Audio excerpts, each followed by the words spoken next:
Fala, lindão! Como é que você tá? E aí, lindão, como é que você tá? Bom Tô demais, bem, cara. mano. Feliz de estar aqui.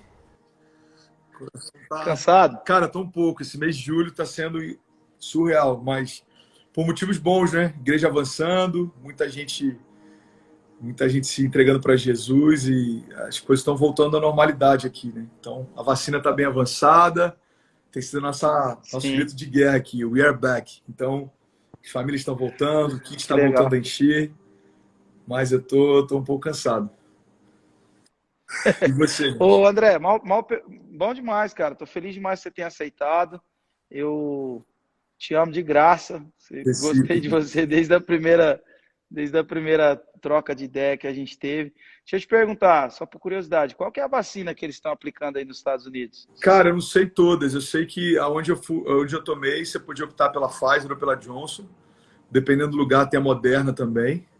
Eu só sei que a Coronavac não Sim, tem, né? Eles nem consideram aqui, mas a Pfizer, Johnson, sim. Moderna são as principais. E aqui você pode tomar na farmácia da esquina, né? Literalmente, assim. Meus pais tomaram aqui na esquina de casa, então tá bem avançado. Sim, que legal. Andrezão, assim, a gente tem te escutado muito, acredito que de um tempo para cá todo mundo tem percebido o que Deus tem feito na sua vida, como Deus tem operado através de você. Eu tenho ficado muito feliz com tudo que eu tenho escutado. Sempre que a gente se trombou, você foi muito cordial e eu me alegro profundamente com os lugares que você tem entrado e onde Deus tem te colocado. Mas eu acredito que muitas pessoas têm ouvido você, mas talvez não conheçam tanto assim da sua história. Talvez sim, talvez não, mas a gente particularmente, né? Acredito que nós que estamos aqui, a nossa equipe, a gente sempre falou, tem sido tão bacana, né, escutá-lo. Mas se você pudesse resumidamente falar para a gente quem é o André, de onde o André veio, quais as suas origens, assim, na questão do Evangelho, a sua família é uma família cristã, você veio de um lar cristão ou não? Se você puder, Sim. né, nos introduzir Não, nessa sua biografia claro. aí. Mano, é engraçado porque eu participei de uma live um tempo atrás que a pergunta foi a mesma. Fala um pouco de você. E eu lembro que quando eu terminei a live, eu falei com a Kezinha, minha esposa, eu falei, uma das coisas mais difíceis para mim é ter que falar um pouco da minha história, porque eu acho um pouco desinteressante, não tem nada, tipo, fora da curva, né?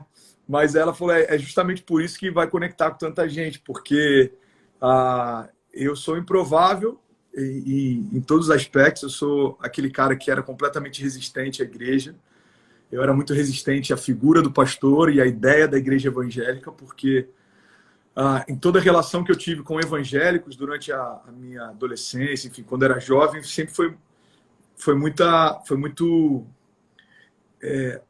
Não é que nem que foi ruim, ela foi insossa. Eu acho que essa é a palavra. Eu não via muita diferença. Então, alguns amigos meus que se diziam evangélicos, eu fui saber depois de anos estudando junto. Algumas pessoas que trabalhavam com meus pais, assim, que eram cristãos, a gente teve inúmeros problemas com eles como funcionários em relação a caráter e tal. Então, para resumir, eu era aquele cara bem resistente. Até que o evangelho real ele entrou na minha casa e começou a mudar a vida dos meus pais, mudou o semblante deles, mudou o coração deles, mudou a. Sete que Eu lugar, sou de André, Cabo do Frio. Brasil? Cabo Frio. Eu vi Cabo uma galera Frio. aqui, inclusive, de Cabo Frio conectada aqui, galera do Rio. Então, então eu vi essa transformação, cara. Com 15 anos de idade, meus pais quebraram. Eu vi todo esse processo de agiotas tirando tudo da gente. Então, de 3 carros para dois, de dois para um, de um para daqui a pouco a gente, enfim, perder tudo: casa, apartamento, carro. E aí, nesse processo, quando Jesus entrou na minha casa, ele restaurou, cara, a alegria dos meus pais, restaurou, enfim. E aí um dia eu estava visitando meus pais, eu fazia faculdade em outro lugar, fui visitar meus pais e meu pai falou: filho, tem um pastor que eu queria muito que você conhecesse, que você pudesse só, enfim, dar um abraço nele e tal. E eu lembro que para mim foi tipo, cara, meus pais estão começando a trazer pastor para dentro de casa, mano. E, tipo, isso já tá indo longe demais. Eu era esse cara. E aí esse encontro, cara, para mim eu acho que tem muito a ver com o que a gente vai falar, porque eu esperava alguém que viesse com toda aquela carga, né, religiosa, que para mim a figura de um pastor carregava, mas ele foi extremamente simples, ele foi humano, Leve. ele foi leve, é isso. Ele percebeu o que me inspirava a falar e a gente só falou sobre aquilo. Então, ele percebeu que era alguém visionário, ele só falou sobre sonhos, sobre projetos, sobre o José. Eu lembro que quando ele saiu de lá, eu falei, cara, eu curti. E eu curti demais a filha do pastor também. Eu brinco que antes de eu ter esse encontro real com Deus, a filha do pastor foi um ótimo catalisador. E para resumir, cara, eu casei com a filha do pastor. 2 semanas depois eu já estava indo em todos os cultos que você imaginar. Eu chegava às 7 da manhã na igreja, ficava até meio-dia. E, cara, comecei a me envolver, moleque. cara, no culto de consagração, culto das senhoras, escola bíblica dominical, vigília. Então, eu fui para um cara resistente à igreja evangélica. 1 mês depois, um cara que estava no coração da Assembleia de Deus, tipo, vivendo toda aquela loucura. Para mim, aquilo era loucura. Eu nunca tinha visto isso. Pessoas falando outras línguas, aquele mover pentecostal, enfim. E aí, cara, para resumir muito, com, sei lá, 2, 3 anos de conversão, a gente recém-casados, eu recebi um convite para liderar jovens, muito novo ainda. E aí eu tive meu primeiro contato, assim, com liderança. Foi quando a gente começou a trabalhar com moradores de rua. E ali eu comecei a entender que, cara, Deus capturou meu coração de uma forma que não tinha mais como voltar. E me emociona porque eu lembro que a minha crise por muito tempo era poder viver integralmente o ministério. E acho que demorou, sei lá, mano, uns 7 anos para isso acontecer. E teve um momento que a gente tinha uma corretora de seguros e às vezes eu trancava no banheiro, chorava, eu falava, Deus, eu não quero mais isso, eu não quero mais ter que lidar com a pólice, eu não quero mais ter que ficar falando de negócio, eu quero viver integralmente. E na época, mano, a gente tinha acabado de comprar um apartamento, a gente tinha acabado de casar, tinha um carro. E eu lembro que eu falava para a Kezinha, se o pastor chamar a gente por R$ 1.500, eu largo mão disso tudo aqui, eu abro mão de negócio, de funcionário, de casa. Então, para mim, o ministério não foi uma fuga, foi algo que me consumiu. E eu acho que isso é algo importante da gente falar, porque eu vejo uma galera falando, quando é muito novo, cara, eu quero abrir mão de tudo, eu quero viver o ministério integral. Mas eu acho que nenhuma oferta faz sentido se você realmente não tiver algo para oferecer, sabe? Então, eu acho legal uma galera que desde novo quer se envolver, mas no meu caso, assim, eu percebi que em vários momentos Deus me deu algo que logo em seguida ele me requisitou. E é esse salto que trouxe a gente até aqui. Tudo que a gente está vivendo, por mais que às vezes quem vê no feed pode achar que é sempre tudo facilitado, mas a gente, cara, quando tudo parecia que estava confortável, vinha um convite de Deus para a gente poder se lançar no novo. Então, eu estava até falando essa semana, eu me revoltei um pouco com essa questão do patriotismo na nossa geração. A galera acho que está misturando tudo e tem uma polarização política tão grande que está tendo uma desassociação com a ideia de patriotismo e a gente está misturando isso com uma série de outras coisas. Enfim, e aí eu fui me posicionar, que eu falei, cara, Pátria Amada Brasil, irmão, a gente tem que ter esse entendimento que a nossa relação com a nação é independente da política da época ou do esporte da época ou da crise da época. E aí eu sei que um cara veio no meu direct e falou, cara, mas é fácil falar isso. Você mora em Miami, você ama tanto o Brasil que você está na Flórida, você está nos Estados Unidos. E eu falei, eu entendo essa tua dor. Eu acho que faz parte da nossa cultura, eu acho que faz parte da gente ter uma visão genérica, mas você não sabe o que eu abri mão para estar aqui. Eu falei, a minha chegada aqui foi um downgrade, não foi um upgrade. Primeiro que eu não pedi para vir, eu fui enviado. Segundo que eu não planejei vir, era um plano de Deus, a gente só ficou sabendo. Terceiro que nunca foi um sonho meu morar aqui, eu tinha vindo outras vezes e nunca me imaginei morando. Então, assim, a nossa chegada aqui, a gente tinha acabado... Mano, eu fiquei morando 4 anos e pouco no apartamento, apertado, que eu tinha as caixas de livro no meio da sala. Então, a galera te vê, às vezes, pregando em conferência, não sabe que você está com luz cortada em casa, que você está... É uma série de desafios, você sabe como é que é. Então, assim, a gente acabou de sair... A geladeira tá igual o Gênesis, só água e luz. É isso, mano. Então, a gente acabou de conseguir dar um salto, saiu desse apartamento para ir para uma casa, mano, que tipo era a nossa casa dos sonhos. A gente ia acabar de alugar uma casa de 3 andares, piscina. Aí eu falei, mano, agora minha filha vai poder ter qualidade de vida. Agora Eu lembro que a primeira vez que eu vi a Cecília correndo na grama e tal, eu me emocionei. Eu falei, mano, é isso. E aí deu 3 meses, cara. 3 ou 4 meses a gente recebe o convite. Então, assim, saímos de uma casa de 3 andares para um apartamento de 3 quartos, sem nenhum móvel, mano. O primeiro móvel que eu comprei nos Estados Unidos tem 6 ou 8 meses, que a gente escolheu e comprou. Até então é tudo doado. Então, assim, a galera às vezes olha o nosso feed, mas não tem ideia do backstage. Então, o que eu falei com esse cara é o seguinte, mano, eu não tô aqui, só puxando um ponto pro início da minha história, eu não tô aqui por uma fuga. Eu não tive Eu acho que essa frase é muito boa. Quem vê feed não vê backstage. É isso, mano. É isso. Eu acho que essa galera, a galera que tá aí ligada, aí, quem vê feed não vê backstage. É isso, irmão. Vai virar rap isso aí, velho. Vamos fazer. Hoje, inclusive, eu participei de uma entrevista com o Marcos Mion, e aí ele perguntou se eu tinha vontade de fazer música e tal. Eu falei, cara, eu não passaria nenhuma audição, nem da minha própria igreja, tá ligado? Aí ele falou, não, cara, mas hoje tem muitos recursos. Eu falei, ó, se você topar, eu faria uma música contigo. Porque vai ser louco a gente explicar como que uma música com 2 caras que não cantam nada, tipo, deu certo. Ele topou, vou te pedir uma ajuda, ver se a gente faz um trap. Mas aí, mano... Tá maluco? Vai ser um prazer. O que eu compartilhei com ele foi o seguinte, com esse cara que veio me questionar. Eu falei, a vinda para a América não foi uma fuga, foi um propósito. Eu não estou aqui fugido de nada. Eu não vim porque o ministério deu errado no Brasil. Eu não vim porque a gente não sonhava com o Brasil. Então, para mim, cara, sempre foi muito constante. Quando a gente estava num momento confortável, Deus convidava a gente para poder se lançar e poder viver algo novo. Então, a gente sai do Brasil e vem para Orlando. Eu já estou me aproximando do ponto que a gente está agora.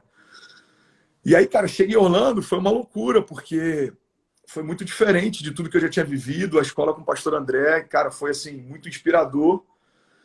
E tava tudo indo bem, mano. 3 meses de ministério, Deus começou a soprar o nosso nome. Eu cheguei lá, tinha 50 mil seguidores, pouquíssimas pessoas conheciam ou ouviam alguma mensagem. E eu recebi uma palavra, mano. Uma palavra profética que mudou minha vida. Eu tô um pouco emotivo hoje, porque falar do que Deus faz sempre me constrange. Mano. E aí, cara, foi na semana do Descend, acho que uma semana antes. E aí a Bethel, o Supernatural School da Bethel, tava lá. E para resumir muito, mano, um cara orou por mim por 7 minutos e ele liberou uma palavra que eu sei que foi uma chave para o nosso ministério. Ele falou, Deus está te dando a linguagem para essa geração. Deus está te entregando a linguagem para essa geração. Mano, dias depois, uma mensagem minha, pum, virou.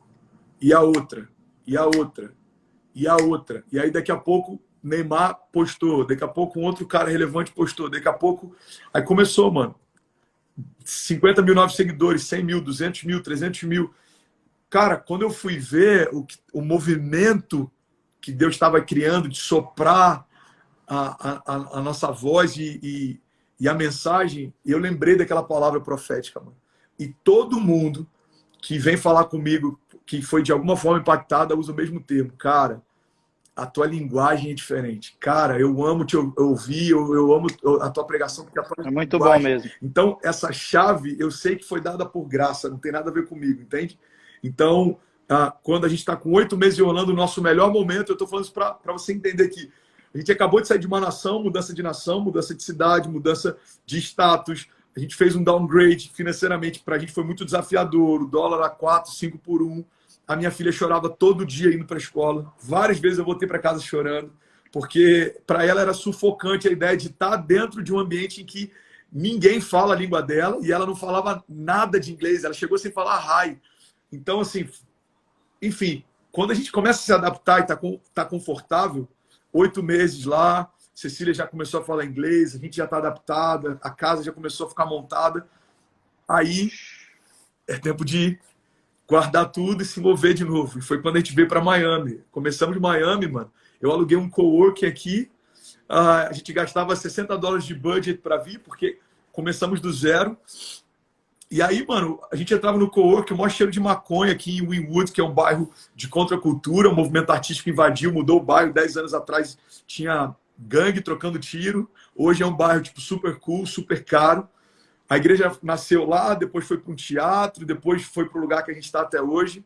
Então, assim, o tempo inteiro esse momento de dependência em favor de Deus, de dependência e entender que Deus sempre vai te dar algo que lá na frente você precisa estar pronto para ofertar. E essa é a chave para receber o novo de Deus. É sempre estar pronto a abrir mão do que ele me deu para aqui, entendendo que a porção de amanhã não vai faltar. Então, é até uma analogia, cara, que eu usei um tempo atrás em uma mensagem, que é como se, em algum momento, cara, imagina o povo caminhando no deserto, em algum momento a nuvem parou. E essa história não está na Bíblia, tá? Se você procurar, não vem falar depois que eu sou herege, não, mas é porque realmente é só uma analogia. E aí, em algum momento, a nuvem parou e o povo parou. E aí, cara, amanhã, se ela continuar se movendo, a gente vai. E aí passa um dia nada, uma semana nada, 3 meses nada. E aí os caras falaram, quer saber? Eu acho que vale a pena a gente fortificar as nossas tendas. E eu queria muito que você que está ouvindo isso, cara, de verdade, guarda isso, porque pode abençoar você em alguma área da tua vida. E se você lembrar de alguém, tem um aviãozinho aqui, ó, clica nele, chama todo mundo, porque uma palavra pode mudar a vida de alguém que está conectado aqui agora. Verdade. E aí, mano, vamos fortificar as nossas tendas, cara. E aí eles começaram a fortificar, e começaram a decorar, e começaram a estabelecer moradia fixa ali. Até que um dia, esse é o problema, é quando, cara, tem muita gente que começou bem, mas não terminou bem a carreira. Começou bem, mas não terminou bem a jornada. Começou bem, mas não conseguiu continuar nessa mesma intensidade do ministério. Por quê? Não é porque não tinha paixão no início, mas é porque em algum momento, quando a nuvem começou a se mover, não teve desprendimento a ponto de abrir mão de tudo que tinha construído até então para seguir a nuvem. Então, cara, um belo dia alguém começa a gritar e fala, mano, a nuvem moveu. Vamos armar os acampamentos, vamos embora, a nuvem moveu. E aí os caras começam a olhar, e esse é o ponto, Felipe. As pessoas começam a olhar para tudo que construíram, e aí falam, mano, eu construí coisas demais para poder deixar tudo para trás e seguir. E aí, mano, é aí que a gente se perde, quando a gente se garante mais na segurança do que já construiu, do que na confiança do que Deus vai construir. Então, mano, essa é a chave para a gente romper, é entender que por mais que Deus possa chamar a gente para algumas estações que são desconhecidas, elas nunca vão ser incertas. Irmão, pega isso. O novo de Deus, por mais que seja desconhecido, nunca vai ser incerto. Então, é desconhecido. Eu não sei como vai ser, mas não é incerto. Eu sei que Deus vai fazer.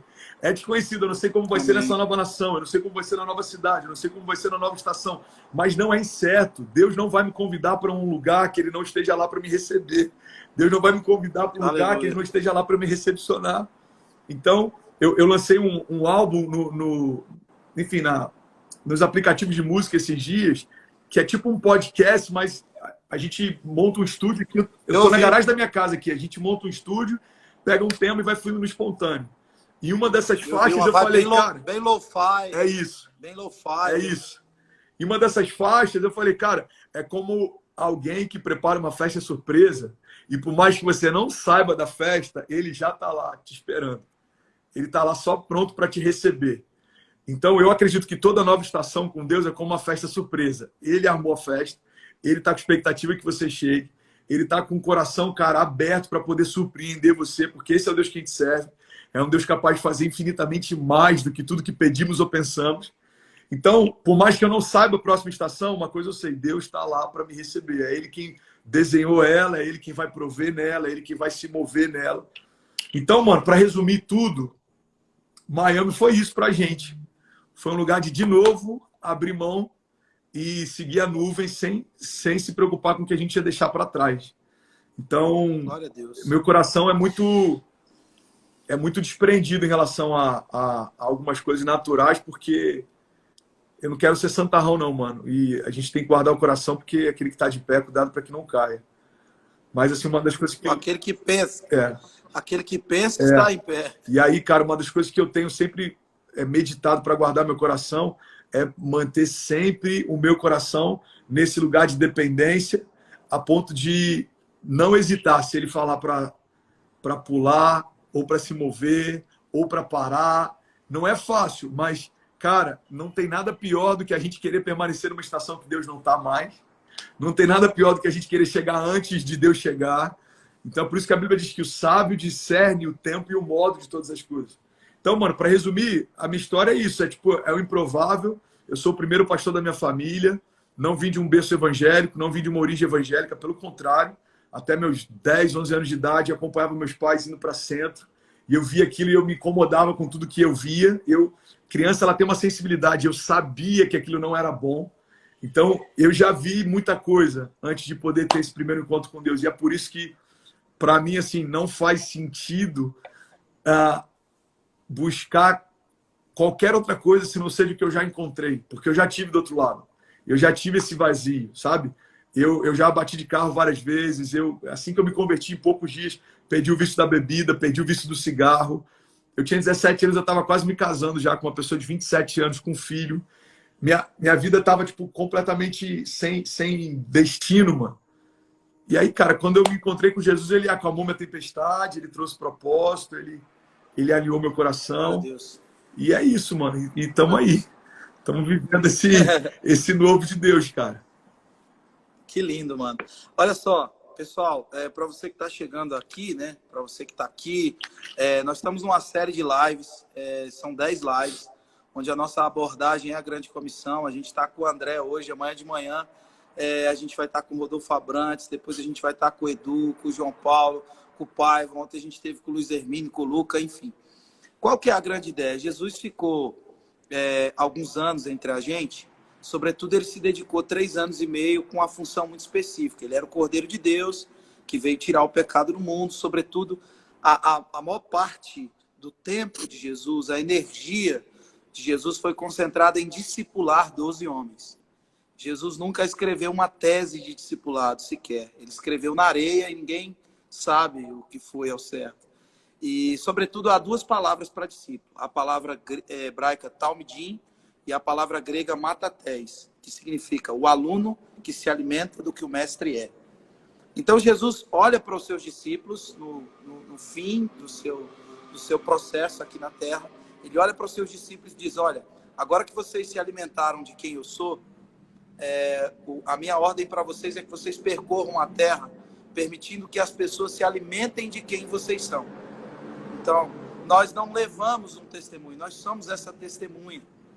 Ao irmos por todo mundo, a ordem de Jesus é que a gente faça discípulos, permitindo que essas pessoas se alimentem de nós, e a gente batiza essas pessoas, não no nome do André, no nome da Lagoinha, no nome do Vilela, do Mevan, não, mas no nome do Pai, do Filho e do Espírito Santo. E quando colocarmos as mãos sobre essas pessoas vão ser curadas. Se elas estiverem aprisionadas por um espírito maligno, elas serão libertas, a partir do momento em que nós permitimos que elas se alimentem de quem nós somos. Então, a grande comissão não é uma opção para a gente, ela é, sem sombra de dúvida, sabe, o ápice da nossa fé cristã, daqueles que compreenderam a missão de Jesus em terra. Nós pegamos esse assunto e a gente fragmentou em vários tópicos, assim, né? E hoje a gente está aqui com o André para falar sobre essa ideia contracultural que o Evangelho é. Essa coisa que transpõe todos os obstáculos culturais que a gente encontra. Eu sei que o André encontrou vários. É um garoto de Cabo Frio, crescido na ilha do Japonês. É ligado, né? Em prova. Papai, conheço. Já tô doido para ir para lá de novo. E para mim não tem lugar melhor, não. Lá é incrível. Para mim ali, Arraial do Cabo, isso. Cabo Frio é doideira. E então, esse garoto, né? Bonito, né? Esse cara bonito que a gente gosta de ouvir, gosta de ver.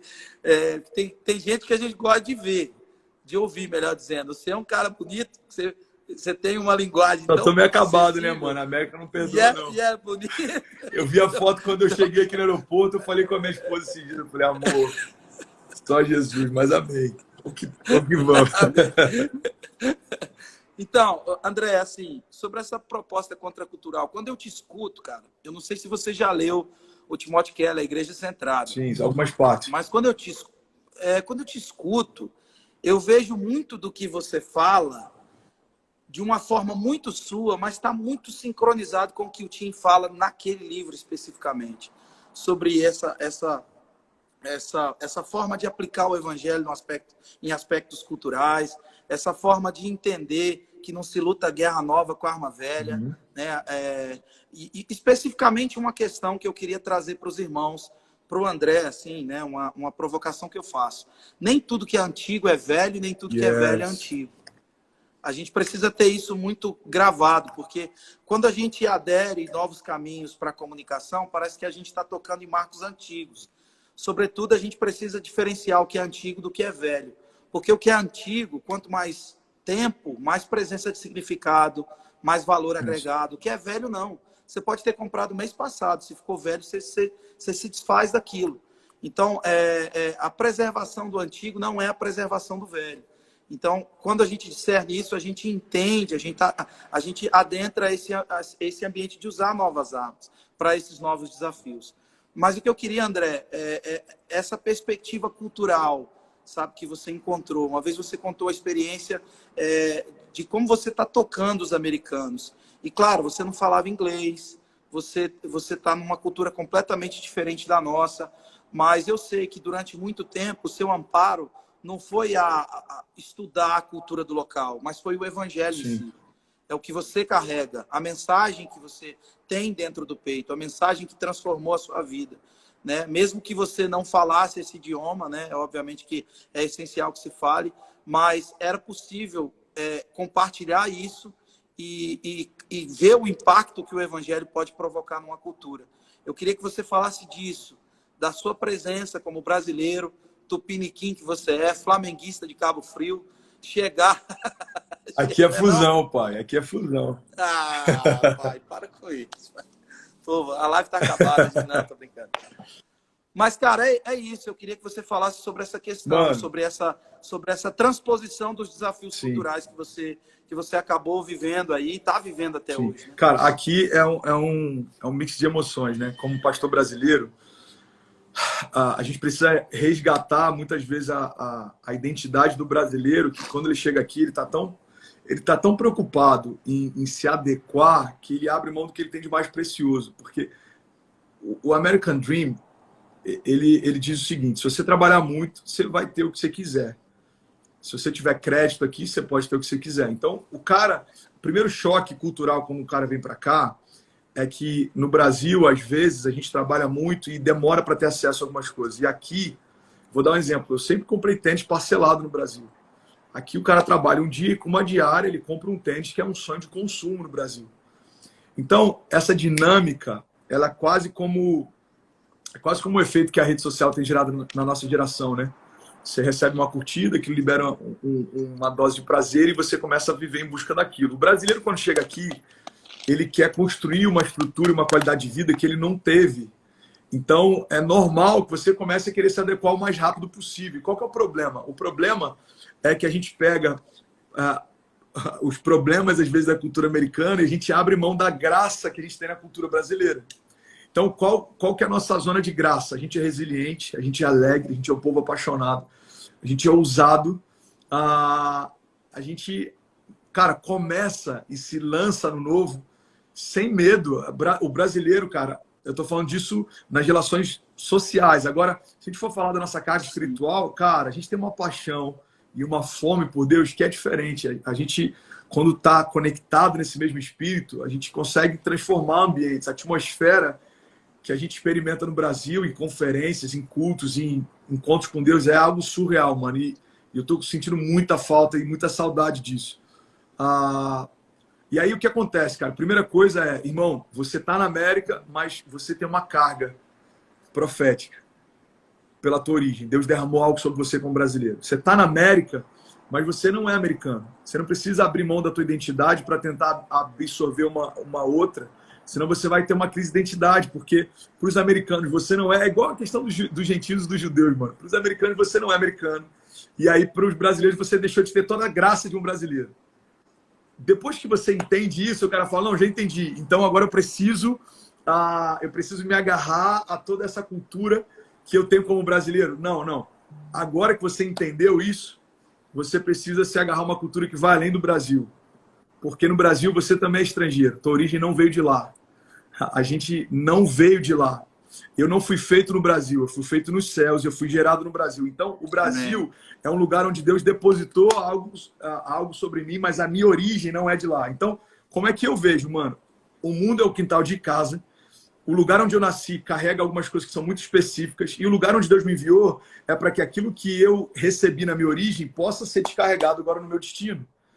Então, o que eu não posso fazer é querer, a cada novo destino, me desvencilhar do que eu tenho como característica, porque senão me torno insosso. Então, para mim é muito claro o seguinte: eu carrego algo que essa nação precisa. E se assim não fosse, Deus não teria me enviado para cá. E aí, quando a gente tem esse entendimento, a gente para de ser alguém que chegou com o pires na mão pedindo favor. E a gente se estabelece como um canal de vida e como um canal de favor. Então, isso é muito claro. Assim, uma das minhas missões aqui como pastor de uma comunidade brasileira é despertar a grandeza. Eu preguei uma série agora sobre despertamento de grandeza. E é um assunto que para a gente é muito difícil de falar, porque tem gente que confunde isso com se ensoberbecer, ou confunde isso com se envaidecer, quando na verdade despertar para a grandeza significa despertar para a identidade. Servimos um Deus grande, fomos gerados por um Deus grande, todas as coisas que ele estabelece refletem a glória dele. Então eu preciso caminhar em grandeza para refletir quem Deus é. Então, mano, como eu vejo, vou falar da minha missão pessoal aqui. Cara, Deus não chamaria alguém improvável, que não tem a língua natal, para um lugar que ele já não tivesse depositado em mim algo que vai liberar favor sobre esse lugar. Então, hoje, a minha graça ainda não é pelo entendimento do sermão, mas é pelo poder da mensagem. E é isso que eu acho lindo, cara. Olha que louco. A gente está começando uma igreja em outro lugar aqui, e meu sonho é a gente tocar toda a costa do sul da Flórida. Então, eu estou montando um sistema de mobile church, que a gente acaba o culto aqui, já bota tudo num truck, já vai para uma outra cidade e começa um culto lá no dia seguinte.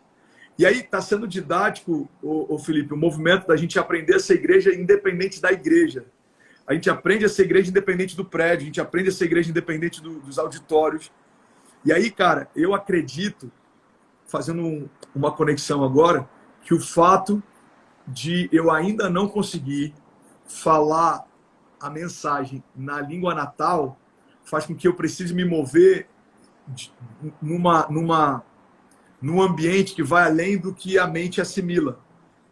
Então, clareando tudo isso, mano, o que mais tem impactado americanos que tem na nossa comunidade não é a qualidade do sermão do André, e é isso que existe, e é isso que é mais poderoso, é o poder da palavra liberada, porque a palavra, quando ela é liberada, ela gera milagres, ela muda a atmosfera, ela quebra cadeias, ela quebra grilhões, ela gera liberdade, ela gera alegria. Então, um cara chega lá e, por mais que a gente tenha a tradução, tem muitos deles que tiram, porque ele fala, mano, eu só preciso sentir isso. Entendeu? I feel the Lord. Eu sinto o Senhor aqui, eu sinto uma graça aqui. Então, para mim, cara, tá sendo poderoso demais essa experiência de poder viver algo que vai além da qualidade do sermão do dia, que vai além da estrutura do esboço do dia, mas que está completamente, mano, completamente ligado ao poder da palavra liberada. Então vamos lá, qual que é a nossa graça aqui, como comunidade? Se você for olhar estruturalmente falando, somos uma comunidade imigrante brasileira, num bairro haitiano, no coração de Miami. Um imigrante, isso é uma cultura já do imigrante. O imigrante, como ele veio de uma origem difícil, ou a adaptação dele com uma nova cultura é difícil, o imigrante ele tende a não ser tão generoso, porque ele está sempre batalhando para proteger o que conquistou. Então, se você for comparar a cultura de generosidade de uma igreja local aqui americana, é incomparável com a cultura de generosidade de uma igreja brasileira aqui. É surreal o nível assim, de coisas que a gente precisa quebrar. Então, vamos lá. Estruturalmente falando, o pastor não fala a língua nativa, a igreja não tem um budget fora da média, a gente está num bairro imigrante, está num bairro de haitianos, em Miami. Então, não faz sentido. Se isso fosse um case para alguém aportar, nenhum empreendedor veria valor na gente como investimento. Mano, qual que é a valuation do teu business? Mano, não tem. Cara, qual que é a proteção? É furado. Não tem. Não vai não, que é furado. Irmão, sai fora. Eu não vou botar dinheiro aí. E glória a Deus, cara, que o que a gente está fazendo é espiritual, não é natural. Porque, por mais que naturalmente não faça sentido, o que a gente está vivendo é surreal. A gente vê nos cultos de domingo aqui, Mônaco conectado, Emirados Árabes, Coreia, Itália, Japão, Hungria, Bélgica, Argentina. Até a Argentina estava nesse domingo, irmão. eu tive que celebrar as famílias da Argentina. Eu falei, irmão, não engoli ainda a derrota da Copa América, mas Deus abençoe, né? Deus abençoe os argentinos também. Então, brincadeiras à parte, o que a gente está vivendo? Esse movimento, cara, de estar completamente desconectado de qualquer questão natural, e entendendo que a graça que a gente tem é justamente o fato de sermos improváveis. E agora eu vou finalizar voltando para a origem da tua pergunta. Qual que é a força que vocês têm como comunidade de fé? É o fato da gente ser fraco. A Bíblia diz que a força de Deus brota da nossa fraqueza. Então, irmão, se a força dele brota da fraqueza, a gente tem uma fonte inesgotável aqui. Porque a gente é completamente improvável, mano. A gente é completamente improvável. Então, é isso, cara, que tem sido o desafio. Cara, você não é americano, ok? Você tem uma graça que Deus derramou sobre você por ser parte do que Deus está fazendo no Brasil. Aí o cara fala, não, já entendi. Então eu tenho que me agarrar à minha identidade como brasileiro. Não, não. A sua identidade é só o platô. Mas você tem que ir além disso. Irmão, você não é daqui. Você pode estar em Londres, você pode estar em Miami, você pode estar em São Paulo, você pode estar em São Pedro da Aldeia. Cara, você não depende do lugar, da geografia, das circunstâncias, da moeda. Você não depende da língua nativa. Deus vai te dar graça para falar com príncipes e eles vão se esforçar para te entender. Eu recebi uma palavra do Conrado, inclusive do Mevan. Ele falou, cara, eu vejo Deus dando uma graça para vocês e você vai pregar, irmão, e americanos vão se esforçar para entender. E a gente está vivendo isso. E, cara, isso é muito louco, porque a gente tem até uma brincadeira aqui que se o cara fala 2 línguas, ele é bilíngue. Se o cara fala 3 línguas, ele é trilingue. Se o cara fala 4 línguas, ele é poliglota. Se o cara fala uma língua só, ele é o quê? Ele é americano, irmão. O americano, ele fala o inglês e ponto.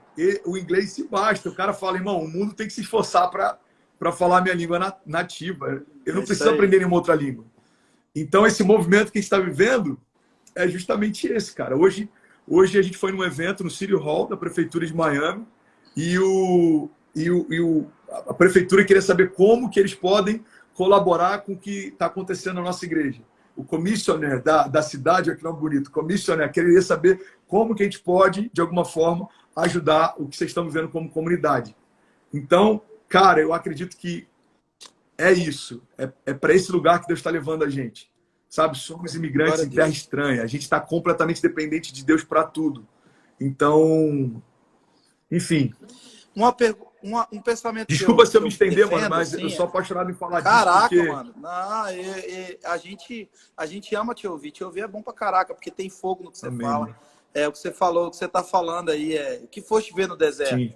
Senão um caniço agitado pelo vento, né? É isso. Na verdade, é isso. Você é alguém carregado de Deus e é nítido isso. Sim. A unção ninguém contesta, André. Quando tem graça no que você fala, paixão no que você fala, fluir de si para alguém. Amém. Então, você está fluindo. Ninguém flui no vazio. Você flui para dentro de pessoas. Amém. E quanto mais pessoas estiverem na sua frente, mais você vai fluir. Amém. Isso só para quando acabar as vasilhas vazias. Yes. É como aquele azeite da viúva. Né? Tipo assim, o que você tem aí na sua casa? Tem um bocado de azeite. Então percorre a vizinhança atrás de vasilhas vazias. Uma vez me perguntaram isso numa agenda aqui na região que eu estou hoje, né? Estou em Goiânia. Falaram, por que o ministério tal você acha que parou? Eu disse, porque quando acabaram-se as vasilhas, então o azeite parou de correr.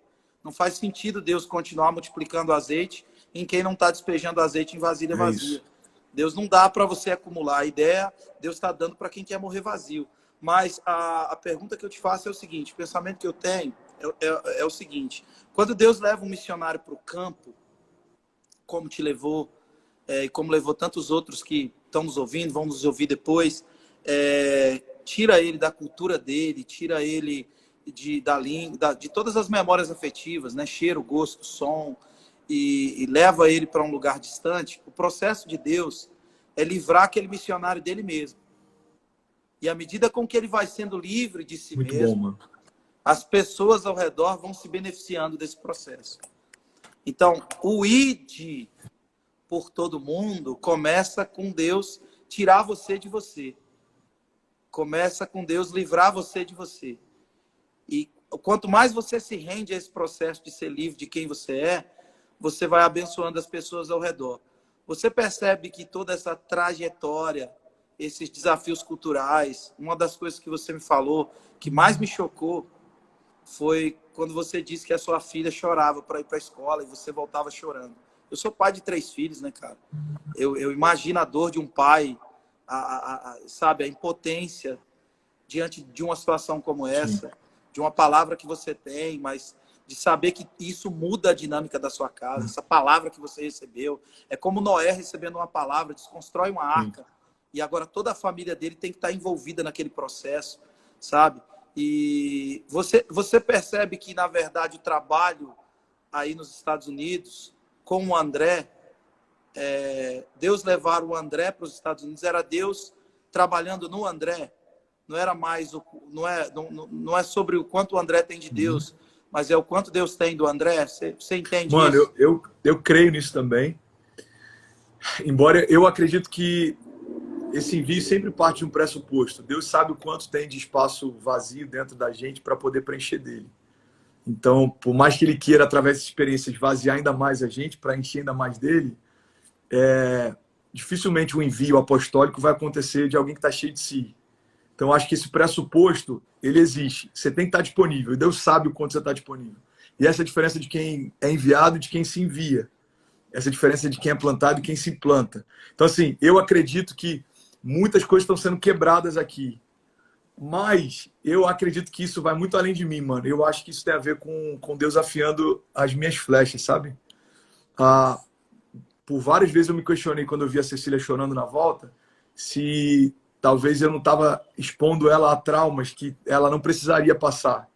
Porque é um chamado que começa comigo. Então entende isso. Cara, esse chamado é meu, essas crises e desafios são meus, e até que ponto vale a pena expor o meu filho a isso. Até que, para mim, ficou muito claro, não, esse chamado não é só seu, e, na verdade, eu estou preparando seus filhos para aquilo que eu quero fazer a partir deles. Então, olha que louco. Cara, eu falo isso e sem nenhuma escala de valor do tipo, quem faz isso está certo ou errado. Mas, diante de Deus, eu não sabia que existia esse movimento de brasileiros virem para cá, para os seus filhos nascerem, americanos, e depois voltarem para o Brasil. Eu não sabia, diante de Deus, disso. E nada contra, não é certo ou errado, mas é mais comum do que eu imaginava. Tem uma galera que vem, tem um filho aqui e volta para o Brasil. Mas por quê? Para o meu filho ser americano. Isso pode facilitar uma questão migratória no futuro ou whatever. E aí, cara, quando eu vi que Deus trouxe a gente sem planejar, sem desejar, não era um sonho, não era nada do tipo, e Deus deu um filho para a gente americano, para mim ficou muito claro o seguinte, cara. Deus preparou a Ceci, está dando para ela cultura e a língua que vai tocar pessoas que o pai dela não toca, que a mãe dela ainda não tocam. E está dando para o Benício a oportunidade de poder ter um pertencimento que é diferente, mano. Porque a gente está construindo, e eu vou usar uma analogia, vou botar entre aspas, a gente está construindo a base da força, a gente está descampando muita coisa. Mas ele faz parte disso, e a autoridade, a legitimidade dele como alguém local, para aquilo que Deus pode fazer aqui, é completamente diferente, é como a nossa para fluir no Brasil. Então, cara, com muito temor eu falo isso. Eu vejo o que Deus fez dos meus filhos como um símbolo de um mover de Deus para esse tempo, mano. Porque eu tenho um filho americano e uma filha brasileira. Olha que louco isso. Então, parte do meu ministério foi forjado no Brasil e parte está sendo forjada na América. E eu não sei se vai durar mais 2 anos, 10 anos, 5 anos, para sempre. Mas uma coisa, eu creio, mano. Existe um mover de Deus conectado com essas 2 nações. Existe uma convergência de Deus para esse tempo. Então, os americanos estão de olho no Brasil e no que Deus está fazendo no Brasil. Eu tive um FaceTime com Chris Valentin uns 2 meses atrás. Eu tive com um dos caras da Bethel 1 mês e pouco atrás. E ele falou algo que me marcou. Ele falou, cara, tem uma palavra que foi liberada. E ele falou o nome do profeta que eu não vou lembrar agora. Ele falou que o último avivamento antes de Jesus retornar vai ser através de uma comunidade hispana de língua portuguesa. E a gente tem muita expectativa no mover de Deus sobre o Brasil. Então, uma coisa que eu percebi é que pessoas de fora, alguns já despertaram muito mais do que talvez a nossa própria comunidade brasileira para aquilo que Deus quer fazer no Brasil. Existe algo de Deus, uma graça sobre o Brasil, cara. Isso é nítido. Glória então, para mim, sendo muito sincero, é legal o conforto da América? É legal, mano. Mas passa. É legal os outlets? É legal, mas passa. Tipo, para mim faz muita falta essa conexão com o Brasil.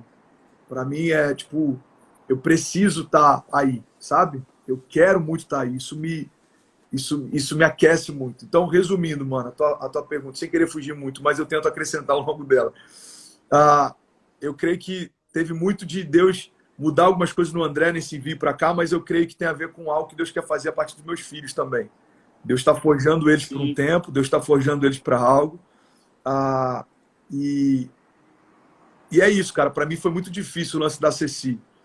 Mas hoje, vendo a Cecília, tipo, brincando inglês, você sabe que o teu filho pegou essa outra língua como sendo uma língua principal para ele quando ele começa a sonhar e falar naquela língua, ou como ele começa a brincar naquela língua. Então, quando eu comecei a perceber a Cecília brincando em inglês e às vezes ela falando algumas coisas dormindo em inglês, você percebe que aquilo ali para ela já flui com uma naturalidade. Então, para mim, dá um senso do tipo, cara, tá tudo certo, Deus está no controle, ele sabe de coisas que eu ainda não sei, ele já passeou em lugares que eu ainda nem vi. Então, existe um projeto macro de Deus que vai fazer com que tudo isso tenha sentido. Faz sentido para você, mano? Glória a Deus. Muito sentido. Eu tô agora com... Assim, eu sempre fui um cara que tive um apreço gigantesco por missões e tudo mais, né? No próximo sábado, vou até aproveitar essa galera que tá tudo aqui, né? Vou aproveitar a audiência do André para falar de um projeto que a gente tem. Foi até um dos motivos que eu te falei que é o nosso desafio agora. Sábado agora eu estou indo para Moçambique, né? Sábado agora eu estou indo para a África. Depois de 2019 eu fui 6 vezes para lá, André. A gente está numa região muito isolada, muito afastada do resto do mundo, e chamada Morumbala, que é divisa com Malawi, e uma situação muito complexa, né, nesse processo de pandemia, que já é uma região isolada, se tornou ainda mais. Então a gente vai para um lugar onde há meses atrás as mães estavam cozinhando as mangas verdes para dar para os filhos comer, e depois que as mangas acabaram, elas passaram a cozinhar folhas e tal, e tentar, a partir das folhas, alimentar os filhos. Então eu vou viver uma das experiências mais incríveis da minha vida, que é furar um poço artesiano em um lugar que vai beneficiar aí, sei lá, talvez 1000 famílias. E eu vou terminar 3 casas de pastores, né?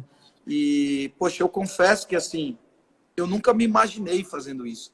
Assim como você, eu também sou uma pessoa completamente e totalmente improvável, né? E a alegria que eu estou em perceber que a gente está vivendo, não sei se é o sentimento que você tem quando você fala em relação aos seus filhos. Eu acho que a gente está vivendo um processo da última colheita, assim, sabe, na terra. Eu acho que a ira do Cordeiro vai ser derramada sobre a terra e o favor do Cordeiro também vai ser despejado sobre aqueles que estão aguardando, né? Eu tenho uma esperança profunda na igreja, em tudo aquilo que Deus vai fazer através da igreja, e sabe, isso faz o meu coração queimar. Então, quando eu vejo você falando da América com um profundo carinho, com o desejo de fazer um culto num dia, um culto no outro, e ao mesmo tempo eu estou indo para Moçambique, porque lá tem 5 igrejas, onde a gente vai atender aí pessoas que estão com outros tipos de carência, e que é uma obra missionária também, e que tantos outros irmãos que estão nos escutando, talvez fora do país, fazendo alguma coisa, eu acho que Deus realmente está acendendo o espírito da igreja brasileira para nos emancipar para esse processo da última colheita. Não sei se é o sentimento que você tem também. Não, total. Sabe? Não adianta a gente segurar com mãos muito firmes, né? Porque o Senhor vai voltar. Jesus está voltando. E eu acho que Ele está nos preparando para esse grande e glorioso dia. E eu acho que é isso que as pessoas que estão nos ouvindo aqui precisam ansiar, né? Acima de qualquer outra coisa. Amém. Um dia essa inconstância acaba, um dia o pecado é vencido, um dia o Senhor vai enxugar do nosso rosto toda lágrima, e um dia a gente vai estar com o Senhor para sempre. Amém. Então, tudo que a gente está construindo é com a expectativa de que esse dia vai vir, de que os nossos filhos vão desfrutar desse dia, de que as nações verão a glória do Cordeiro. Então, eu fico muito feliz, faz total sentido para mim. Ó, o pastor Luiz entrou aí. Acabei de ver. Beijo, pastorzão. Homem de Deus, santo homem de Deus. Não, é isso, cara. Ó, eu vou te falar de uma perspectiva que eu tenho a respeito do missionário, tá? No início do meu ministério com jovens, a gente teve várias experiências assim, na Bahia, Cruz das Almas, Bolívia, lugares bem pobres. E durante um tempo eu acreditava que isso tinha muito daquilo que Deus queria forjar em mim. Até que eu tive que ressignificar algumas coisas. Isso é um entendimento pessoal, tá? Eu não acredito que Deus movimenta centenas de pessoas em prol de uma missão e que a gente vai tocar centenas de pessoas naquele lugar só para que uma experiência de de ressignificado seja feita sobre mim. Eu acho que para a gente é uma graça poder fazer parte disso, mas de fato existe uma expectativa de Deus naquilo que a gente vai derramar sobre o lugar. Então, respondendo a tua pergunta, você acha que isso tem a ver com desconstruir um pouco do André? Eu acho. Mas acho que isso é muito pequeno em relação a tudo que Deus vai fazer, apesar do André. Sim, eu concordo. Então, para mim é muito assim, cara, Deus quer fazer coisas com o André nesse envio? Quer. Mas, a despeito disso, existe um derramar de Deus a partir da disponibilidade do André. Então, eu acho que a gente precisa ter esse entendimento. Por isso que, para mim, o fato de entender que o que Deus quer fazer a partir dos meus filhos, ou o que Deus quer fazer a partir da comunidade, ou o que Deus quer fazer a partir dos brasileiros aqui, isso para mim traz muito sentido, porque, cara, eu não acredito que Deus moveria tantas coisas para poder só gerar um novo significado no meu coração. Então, quando eu vejo um projeto como esse que você está falando, mano, é isso. Por mais que talvez você, se você nunca mais voltasse naquele lugar, o impacto que está sendo gerado vai mudar as gerações. Eu lembro de uma história que eu vi de um pastor, de um missionário americano. Olha que louco isso, mano. Ele falou que tem um cara que queria ir em missões, só que ele não conseguia aprender outras línguas. Ele era completamente limitado em vários aspectos. E nenhuma escola missionária queria enviar ele para o campo. Então ele vendeu tudo que ele tinha e ele foi por conta própria para um lugar bem ermo, assim, no meio do Ribeirinho, sabe? Numa comunidade indígena. Sim. E aí, cara, anos depois, chegou um grupo lá, chegou uma viagem missionária lá com toda a estrutura e com tradutores da língua natal e com, enfim, com toda a estrutura de alimento e bíblias e roupas. E eles começaram a falar a respeito de quem Jesus é. E começaram a falar, olha, Jesus ele é amoroso, Jesus ele se move em compaixão. Jesus ele vai até o teu nível para depois levar você ao nível dele. Eles começaram a falar sobre características de Jesus, cara. E aí aquela tribo falou, a gente conhece Jesus. A gente conhece ele. Aí os caras ficaram, uau, vocês conhecem? Que demais. Como é que vocês conhecem? Veio algum grupo missionário? Como é que... E eles falaram, não, Jesus morou aqui. Olha que louco isso, mano. Jesus morou aqui. Jesus morou um tempo com a gente aqui. E aí eles começaram a ficar intrigados, tipo, mano, será que eles estão entendendo o que a gente está falando? Como assim Jesus morou aqui? Não, ele morou aqui. Deixa eu mostrar onde ele foi enterrado quando ele morreu. E aí levaram até um lugar onde tinha sido enterrado Jesus. E aí, mano, para resumir a história, aquele cara foi a expressão do Jesus que aquele grupo pregou para eles. Então, quando eles falaram como Jesus era, aquele grupo falou, a gente já conheceu esse Jesus que vocês estão pregando. Então, olha que poderoso isso, irmão. Aquele cara expressou quem Jesus é, mesmo sem nunca ter conseguido falar na língua natal deles como Jesus era. E eu acredito, irmão. E, cara, eu quero liberar isso sobre a tua vida e sobre esse projeto. Que os filhos dos filhos dessa galera que vai ser impactada hoje, em algum momento vão falar, cara, veio um cara aqui e cavou esse poço há 50 anos atrás. E eu nunca tive contato com ele. Mas, cara, Jesus entrou na minha família através desse projeto. E hoje eu prego Jesus para outras pessoas. Olha que louco, mano. É isso que move meu coração, mano. O entendimento de que aquilo que a gente está fazendo, por mais que gere desgaste, cansaço, por mais que seja desafiador, vai além da gente, mano. Quando a tua mensagem não for mais pregada, quando a tua voz não for mais ouvida, os frutos que a gente está estabelecendo, eles vão falar independente da gente estar aqui, mano. Então, seja através de um poço que gera água, seja através de uma família que a vida deles foi transformada, seja através de um legado para a comunidade brasileira na América que daqui a 60 anos pode ainda estar ecoando. É disso, cara, que Jesus está falando. Glória a Deus. Disso é disso que se trata o nosso chamado, sabe? Então, mano, eu acredito muito nisso. Eu acredito de verdade que esse impacto que a gente está gerando, esses são frutos para a eternidade, mano. Vai além, mano. Vai além da gente, vai além do... Eu tenho me consumido muito por essa ideia. E olha que louco, mano. E se você quiser me interromper, fica à vontade, que eu começo a falar. Não, mano, tá louco, tá doideira. Eu comecei tipo uma mentoria, né? Uma plataforma. E aí, cara, começamos com um valor fixo, porque tem uma série de despesas para manter. Aí depois eu flexibilizei. Aí depois eu falei, mano, paga quanto você puder, se você puder, porque me causou muito temor, cara. A ideia de que Deus tem me dado acesso ao coração de tanta gente, mas para eu poder mentoreá-los ou levá-los para um próximo nível, eu precisei colocar valor para esse acesso. E aí eu lembrei, mano, de de uma noite, olha que doido isso, mano. Numa noite, cara, num monte, lá em Cabo Frio, inclusive. Uma época que a gente subia um monte para orar com jovens, eu lembro que uma vez eu subi e eu vi a cidade toda iluminada, mano. E aí eu fiz uma oração para Deus e eu creio que algo foi liberado naquela oração, mano. E eu sentia que não era pedir para que Deus me desse uma cidade, mas eu falei, Deus, eu quero uma geração por herança.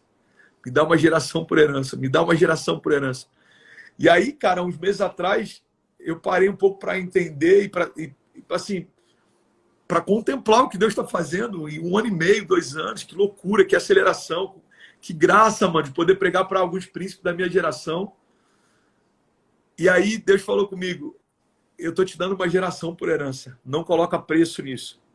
Então, você vê, hoje a gente está com 6.500 alunos, né, incendiários na plataforma. E aí um amigo estava falando, mano, me faz entender um pouco o teu coração. O que te move para você fazer uma parada como essa? Porque você sabe que você não tem uma obrigação com aqueles que você tem pregado, porque você está pregando, a palavra toca a eles e cada um na sua comunidade local vai de alguma forma frutificar e florescer. Eu falei, mano, eu entendo isso, não pode ser um peso. Mas, cara, para mim já era um temor tão grande o fato de Deus estar dando acesso para pessoas pararem para ouvir o que ele tem falado comigo, que eu acredito que tem que ter mais, mano. Tem que ir além do número de views no Instagram, tem que ir além do número de seguidores ou de inscritos no canal. A gente tem que pegar a graça que Deus tem dado, isso tem que derramar e transbordar para algo que vai além da gente, mano. Então, o que tem me consumido é justamente isso, mano. Tipo, se Deus me der voz por mais um ano, o que eu vou gerar a partir do alcance e relevância que ele me deu? E aí eu falo isso com alguns amigos, eles falam, não, mano, Deus vai te dar graça só para um ano. Eu falei, mano, mas e se fosse? Eu gosto de me mover por esse senso de urgência. E se fosse só por mais um ano? E se daqui a um ano ninguém mais quisesse ouvir as mensagens, ou não tivesse tanto alcance, ou enfim, qualquer coisa do tipo mudasse, o que eu fiz no período em que ele me deu alcance? O que eu fiz no período em que ele está me dando voz? O que eu fiz no período em que ele está me dando acesso? E, cara, eu acho que isso precisa consumir todos aqueles que Deus tem dado voz e aceleração de alguma forma, mano. Porque senão a gente começa a achar que é pra gente, mano. E a gente começa a transbordar só pra gente. Não, mano, eu tenho que aproveitar esse tempo, eu tenho que aproveitar esse momento. Mano, não é uma carreira para você aproveitar o momento. Deus te deu voz. Em algum momento você clamou para Deus te dar voz. Deus está te dando voz. O que você está fazendo com a voz que Ele te deu? Em algum momento você pediu para Deus te dar um projeto, uma visão. Deus te deu um sonho. O que você vai fazer com o sonho, com o projeto que Ele te deu? Então, esse temor, cara, ele tem me consumido no meu ministério, sabe? Então, eu acho que é esse grande lance. Eu acho que... Pode falar. Não, então é isso, mano. Eu confesso que para mim o meu desafio, eu tô desabafando aqui, mano. Isso aqui é quase que um confessionário. Para mim esse desafio é porque eu quero fazer um pouco de tudo. E aí um amigo meu falou, mano, você já tá fazendo algo, mano. Fica em paz, tá tudo bem. Mas eu fico assim, Deus, eu quero fazer algo, sabe? É muito constrangedor, mano. Eu comecei a pregar na minha garagem. Eu pregava quando ninguém queria ouvir. Então, assim, é a mesma mensagem, é a mesma paixão. Só que, de alguma forma, Deus tem acrescentado mais pessoas para ouvir isso. E eu preciso gerar algo de valor com isso. Então, esse lance de cavar poços é algo que começou a queimar no meu coração algum tempo atrás. Eu comecei um projeto embrionário chamado Bora Mudar o Mundo, que é justamente para isso, que é para patrocinar quem está fazendo, que é para poder ajudar e dar voz quem está fazendo, que é para poder, de alguma forma, investir em quem está fazendo. Então, eu não sei quanto custa, mano, esse projeto do Poço, mas, cara, eu queria muito poder contribuir de alguma forma. Então, pode contar aí, mano, com pelo menos 20 mil reais aí da nossa igreja aqui em Miami, para poder, de alguma forma, cooperar. E eu quero, em breve, estar junto lá, ajudando a cavar. Eu quero poder estar demais junto com meus filhos, tendo essa experiência. Eu quero me gastar, irmão, porque, cara, a gente precisa entender que não tem a ver com a gente. Essa graça que Deus tem dado não tem a ver com a gente. As igrejas estão tendo um alcance global, isso não tem a ver com a gente. Se a gente não derramar no lugar certo, a gente vai perder uma excelente oportunidade, irmão. E eu não quero ver Deus passando bastão para uma próxima geração e ter esse senso de que eu só usufruí da graça que Ele me deu, mas eu não derramei nada de volta para Ele, sabe? Então, Enfim, mano, não sei se faz sentido, mas é um pouco do que tem me consumido, cara. Mano, eu tô muito feliz, assim, em te escutar e constrangido também, na verdade, porque, porque é muito legal ver gente convertida, ver gente que Deus está levantando e essas pessoas estão realmente querendo fazer a vontade do Senhor. Lá na África, sabe, André, assim, vou abrir meu coração. Eu tô há 7 anos indo para lá e eu já chorei muito, cara, embaixo daqueles pés de manga lá, sozinho, ensinando a Bíblia, fazendo um esforço para ser simples, sabe? Às vezes vendendo milho lá no Mevan, vendendo água de coco para comprar uma passagem. E assim, o dinheiro do poço que a gente está levando está quase completo, mas as casas que a gente vai terminar, Deus sabe, cara, eu andei pra caramba e às vezes eu fico pensando, será que eu estou fazendo a coisa certa? Será que o que eu estou fazendo é realmente valioso para eles? E eu me sinto um pingo d'água num balde, saca? Uhum. E assim, é longe, é distante. Eu saio daqui dia 17, eu chego lá dia 19 à noite, Uhum. sabe? É bem distante o lugar. E aí, cara, quando eu chego lá, eu me pergunto, cara, talvez ninguém vai vir se eu não vier, sabe? Talvez a expressão que Deus me deu, o acesso que Deus me deu a você, o acesso que Deus me deu a tantos irmãos que estão passando aqui, emprestando a audiência deles para a gente falar desse projeto, é uma forma de que outras pessoas possam se dedicar àquele lugar, sabe? Tem 358 mil habitantes, segundo um censo de 2007. Eu batizei mais de 100 pessoas lá, cara. Umas 30 pessoas não sabiam quantos anos tinham. Uau. Sabe? Então, assim, é muito louco tudo isso, cara, porque eu tô muito contente com aquilo que Deus me chamou para fazer, sabe? Eu tô muito feliz, mas bate esse desejo, assim, como você tá falando, né?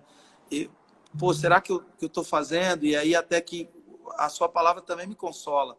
O que o cara falou para você. Não, você já tá fazendo alguma coisa. Fica tranquilo.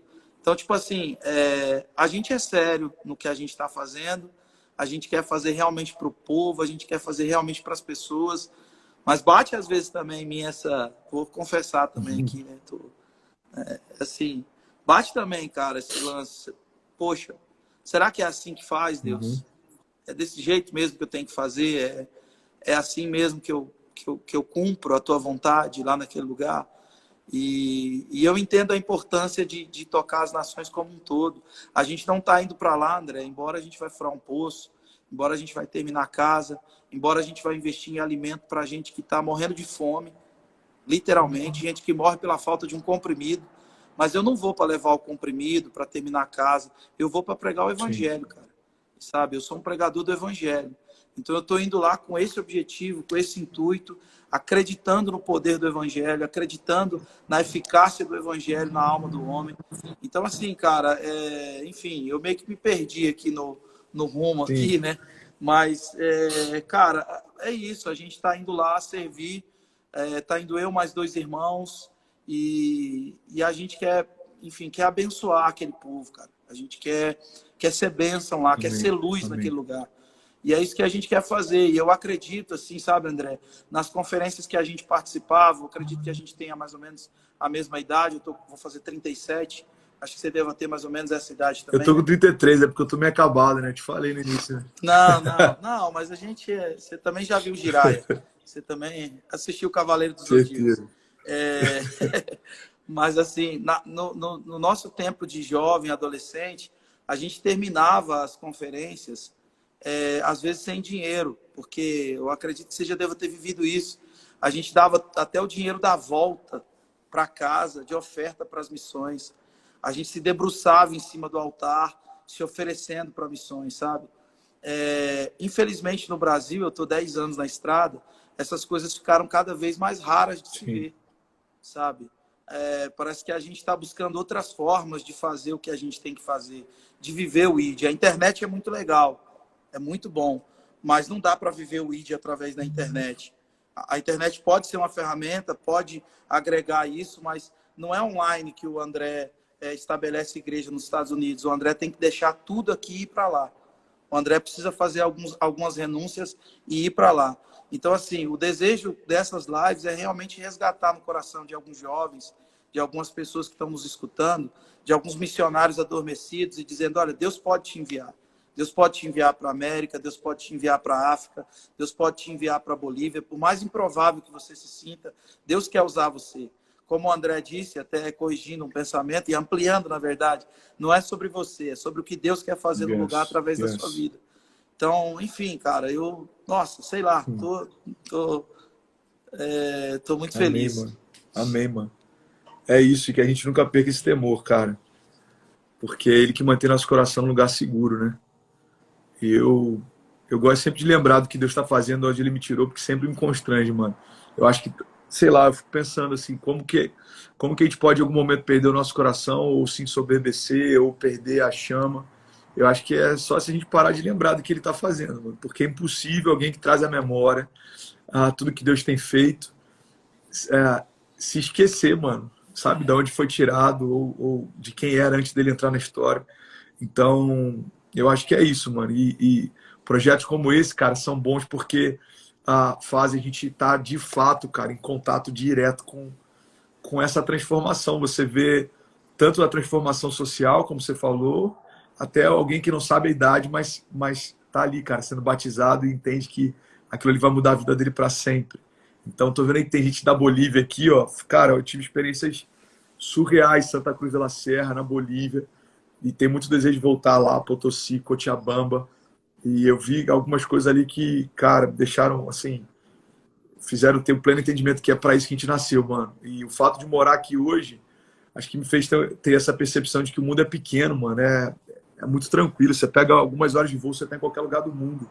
Então, a gente pode e deve gerar esse impacto que vai além do arraial que a gente está, sabe? Acho que às vezes a gente tem uma visão muito bairrista, cara, e está muito preocupado em fazer para si, ou para defender a sua placa, ou para construir o seu prédio. E eu tenho sempre tentado me manter um pouco vigilante em relação a isso, para que o meu legado e a construção do que eu estou fazendo não seja só criar uma base de segurança, entende? Para o meu ministério, mas seja fazer parte de algo que é maior do que eu, mano. E, enfim, é isso, mano. Isso é o que tem queimado no meu coração. Cara, é isso que Jesus tem falado comigo, mano. Glória a Deus. Gente, olha só, nós temos um grupo no Telegram que a gente está transformando, a gente vai transformar tudo isso aqui no e-book. Essa live fica salva por 24 horas e depois ela vai para o YouTube, né? E o Roger está aqui já se mexendo ali e está sendo muito legal, porque foi uma equipe muito maneira, tem uma equipe muito maneira. E uma das coisas que a gente está pedindo, André, para todos os convidados aqui, se você puder, é um áudio que seja, na verdade, um desafio, uma proposta prática de tudo que a gente falou. Se você puder mandar esse áudio, a gente transforma esse áudio em uma lição para que as pessoas possam aplicar ele. Né? A gente não tem nenhuma pretensão de vender nada do que vai ser falado e feito aqui. Tudo isso vai ser de graça, vai estar disponível para você a partir desse grupo. E o que a gente quer é realmente compartilhar o que a gente recebeu do Senhor.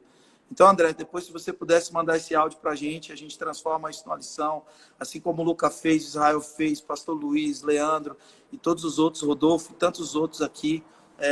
Eu queria que você aí fizesse as suas considerações, né, desse tempo que a gente viveu, te agradecer muito pela sua disposição. Eu sei que você deve estar cansado e muito trabalho, mas eu queria que você fizesse aí as considerações para a gente terminar esse momento tão rico. Né? Você é realmente um cara contagiante, mano, sabe? Você vai contagiando a gente com o que você fala, com a convicção que você carrega, com a certeza do que você ouviu de Deus.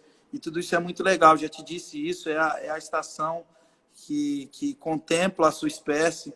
Então você vai frutificar muito e acredito que é só o começo de um processo de uma frutificação muito especial que Deus vai derramar sobre a sua vida, sua geração. Então, enfim, fala algo pra gente aí, pra gente. Cara, queria liberar uma palavra de encorajamento. Eu sei que tem uma galera que está no Brasil assistindo essa live e eu preguei esses dias um pouco sobre esse desafio que a gente está vivendo. A gente precisa ter um entendimento que tempos de crise são tempos de aceleração. Tempos de crise são tempos da gente discernir coisas com uma sensibilidade diferente. Então, o tempo que a gente está vivendo no Brasil, principalmente no meio de toda essa loucura, eu acho que é um tempo em que quem está discernindo e está se movendo, cara, vai ser acelerado em todas as áreas. Você que tem um chamado, Deus quer acelerar o teu chamado. Você que tem enfrentado talvez alguns desafios na tua casa, esse é um tempo de aceleração sobre a tua casa. O que a gente precisa fazer é permanecer, irmão. Tem uma passagem, eu estava compartilhando esses dias com a igreja, o Felipe, que fala a respeito do rei visitando o profeta. E eu vou falar bem rápido sobre isso. O profeta pede para que ele pegue algumas flechas e aí pede para que ele bata no chão. E a Bíblia diz que ele bateu por 3 vezes e parou. E aí então o profeta falou para ele, olha, se você tivesse batido mais vezes, Deus te daria a vitória completa. Mas como você bateu 3 vezes, Deus vai te dar a vitória sobre 3 batalhas. E eu compartilhei algo que pode ser uma chave para alguém que está ouvindo a gente agora. Deus deu uma direção para começar, mas Deus não deu uma direção para ele parar. E o problema é que às vezes a gente ouve Deus nos primeiros passos, mas a gente para de ouvir no meio da jornada. Então, se Deus te deu uma palavra para começar e Ele não te pediu para parar, continua até que se cumpra o que Ele te prometeu. Se Deus te deu uma palavra para começar, se Deus te deu uma palavra para empreender, se Deus te deu uma palavra para avançar, se Deus te deu uma palavra para marchar, a primeira palavra dele é a que continua valendo até que venha a outra. No militarismo isso é muito bem compreendido, né? Até segunda ordem. Então, até que venha uma segunda ordem, vale de forma imutável a primeira ordem que foi dada. E eu não sei o que Deus falou com você, mas eu creio que Deus falou algo com você. Então, se Ele não falou nada novo, irmão, tenha certeza, Deus não mudou de ideia. Se Deus te disse que faria, confia até que Ele faça. Se Deus te disse que te daria, confia até que Ele te dê. Se Deus te disse que abriria, confia até que Ele abra. Então, eu acredito de verdade que o maior desafio, cara, para a nossa geração, não é começar. A gente tem ânimo para começar, a gente tem fôlego para começar, a gente tem expectativa para começar, mas o nosso desafio é em permanecer. Então, se você me permitir, eu queria orar com a galera que está conectada. Irmão, você que está enfrentando qualquer desafio, cara, permaneça firme. Determinando tu negócio, você desfirme, a luz de Deus brilhará sobre os teus caminhos, eu quis a palavra. Então, cara, é momento da gente permanecer, da gente se firmar em Deus, confiar ainda mais, porque, irmão, isso é uma fase. Essa fase vai passar, essa crise vai passar, mas o que vai permanecer, cara, são aqueles que não se dobraram, são aqueles que não se curvaram, são aqueles que não desistiram, são aqueles que não olharam para trás. Então, eu quero liberar isso sobre você, você que está conectado com a gente. Se você puder fechar seus olhos, eu queria orar com você bem rápido. Você que está ouvindo esse vídeo em qualquer momento, irmão, a palavra não é temporal.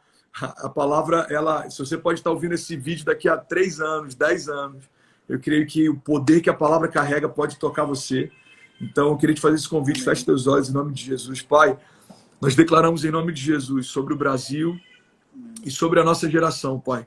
Os tempos que a gente está vivendo são tempos difíceis, mas são nesses tempos que a gente viu, Pai, o mover que o Senhor gerou sobre os heróis da fé. Pai, são tempos bíblicos. Amém. O que a gente está vivendo são tempos bíblicos. Pai, eu declaro em nome de Jesus o Senhor levantando homens ousados como leão nesse tempo. O Senhor levantando homens que vão se mover em sabedoria. O Senhor levantando homens que vão se mover, Pai, em autoridade. O Senhor nos dando graça para que a gente libere palavras e conselhos que vão tocar príncipes da nossa geração. O Senhor nos dando, Pai, sabedoria para empreender no tempo da crise, para prosperar no meio do caos, para que a gente possa ser o contraponto de tudo que tem se levantado nesse tempo. O mundo tem tentado destruir a base familiar, nós renovaremos alianças de casamento. O mundo tem tentado distorcer a identidade, nós fluiremos no nosso chamado. O mundo tem tentado saquear os nossos filhos, nós enviaremos eles como flechas sobre a nação. Pai, nós declaramos em nome de Jesus um despertamento. Eu oro por um despertamento de líderes cansados, homens que começaram bem a jornada, mas que se perderam no meio do caminho. Pai, eu oro em nome de Jesus para que o Senhor levante atalaias nesse tempo, para que o Senhor levante homens e mulheres de Deus, forjados pelo Senhor, Pai. Eu oro em nome de Jesus para que homens que trocaram propósito pelo conforto sejam chamados ao temor nesse tempo, Pai. Eu oro em nome de Jesus, levanta líderes ousados, levanta líderes ousados, levanta líderes ousados, Pai. Levanta em nome de Jesus jovens apaixonados, levanta jovens, Pai, que entenderam que foram chamados para algo maior do que eles mesmos. Pai, eu oro em nome de Jesus para que o Senhor desperte a nação nesse tempo. Eu oro em nome de Jesus para que sejam destituídos, Pai, aqueles que têm militado em causa própria. Eu oro em nome de Jesus para que sejam destronados aqueles que têm, Pai, torcido para que a nação quebre, aqueles que têm torcido para que haja caos. Eu oro, Pai, para que a igreja possa brilhar de forma triunfante nesse tempo. Eu oro em nome de Aleluia. Jesus, Pai, para que o Senhor faça brilhar nos nossos caminhos a tua luz, para que as pessoas que não têm ainda convicção de que Deus é real possam ver Deus na gente, Pai. Eu oro em nome de Amém, Jesus, Deus. Pai, para que se levantem nesse tempo, Pai, homens e mulheres apaixonados. Pai, eu declaro em nome de Jesus nome ativação de Jesus. sobrenatural. Eu declaro em nome de Jesus, Pai, temor sendo derramado sobre nós. Nós cremos que não há avivamento sem que haja arrependimento. Pai, nos leva para esse lugar de temor, captura o nosso coração, Pai. Mergulha os nossos pensamentos nos seus, Pai. Mergulha os nossos pensamentos nos teus, Pai. Quebranta o nosso coração, Pai. Nos leva a esse lugar de dependência, nos leva a esse lugar de ousadia, nos dá sonhos que eles são completamente impossíveis de acontecer de forma natural, nos dá sonhos e projetos que vão além da nossa capacidade natural. Pai, nos faz crer no impossível, nos faz ver o invisível, nos faz acreditar no inacreditável. Eu oro em nome de Jesus para que a nossa igreja, Pai, a nossa igreja flua com autoridade e graça. Nós declaramos em nome de Jesus, Pai, autoridade e graça. Autoridade e graça, Amém. Pai. Autoridade e graça. Amém. A gente quer apresentar o nosso coração limpo, Pai. A gente quer apresentar nossas mãos limpas, nosso coração puro. Derrama esse batismo de fogo sobre as nossas casas, Deus. Derrama esse batismo de fogo sobre as nossas igrejas. Pai, remove nosso coração de todo atalho. Igreja não é evento, embora faça eventos. Igreja não é movimento, embora tenha um movimento. Igreja não é barulho, embora haja barulho. Pai, nós declaramos em nome de Jesus, Pai, um avivamento sobrenatural sobre a nossa geração. Aleluia. Pai. Nós te agradecemos pelo teu cuidado, nós te agradecemos, Pai, em nome de Jesus. Em nome de Jesus. Amém. Jesus. Amém, amém. Aleluia. Tamo junto, irmão. Pra cima. Mano, Saquear o inferno, sua sacudir vida, essa viu, velho? geração. Pô, não vejo a hora de te dar um abraço. Amém, mano. Esse abraço vai ser especial, irmão. Vai ser massa. Vamos resenhar Vai muito ser. ainda. Tomara que seja no dia de um Fla-Flu e o Flamengo Ah, ganhe vai de dar 3 a fusão, né, 0 do irmão? Isso é Fluminense. certo, né? Isso é certo. Meu coração não tem dúvidas em relação a isso. Mas quem sabe em breve está junto, Maraca lotado, galera sem máscara, todo mundo feliz. Vai ser massa. Vai ser bom. Vai ser bom. Vai ser Deus massa. abençoe, irmão. Mano, obrigado, viu, velho? Deus Tamo abençoe. junto.